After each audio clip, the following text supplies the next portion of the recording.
F1 now. Once again, it's race week and things are getting a little intense because we are heading to Monaco for the Monaco Grand Prix. In this video, we're going to be predicting the grid for this week's race. And make no mistake, whether we get it right or not this time, I have a feeling we are going to be treated to one hell of a quality session because Monaco never disappoints. The Monaco track is probably the most difficult and intense track for the drivers, in that it requires optimum concentration and precision driving. This is because this is the most unforgiving street track in terms of mistakes, and one that requires to truly dial in to get the best one lap performance. It's a short lap compared to other tracks, so you can expect the pack to be closer together, but it also tends to benefit the short wheelbase cars. Obviously because of the sharp turns and lack of sufficient straight to recover for the longer cars. It should be said the race, however, may not be as eventful as qualifying because the track is too short and narrow to overtake, making even tire strategies almost useless. So this will be a race that will most likely be won and lost in quali. Now this is going to be a spicy and unexpected grid prediction, because I believe what we will see is Red Bull take the slightest setback in quali, making Ferrari the star of the show. Yes, that's right, I do think Leclerc is going to risk it as always, but be rewarded with pole in Monaco. And not far behind him will be the first of the Red Bulls, piloted by Perez. Okay, Perez is somewhat of a street circuit master, and I think he will be coming into this one wanting Verstappen behind him, like last year.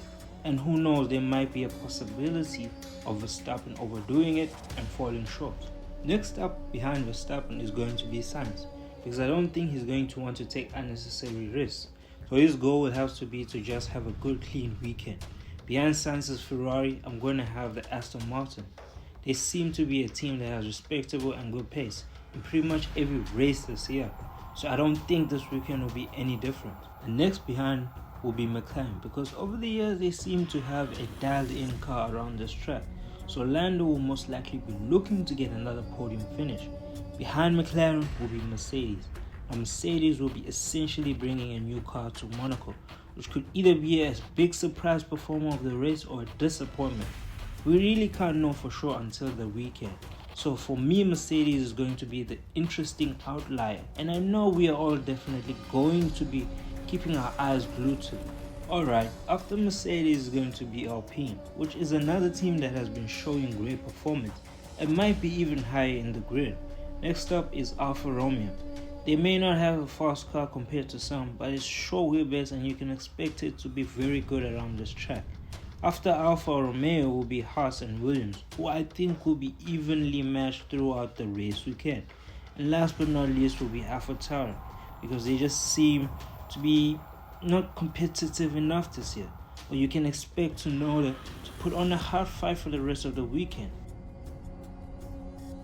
So that is what we predict should be expected for this race weekend. And yes, please do expect some surprises this weekend because we are in Monaco after all.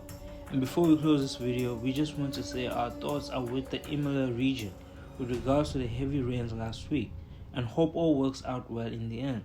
So with that, thank you for watching this video and bye for now.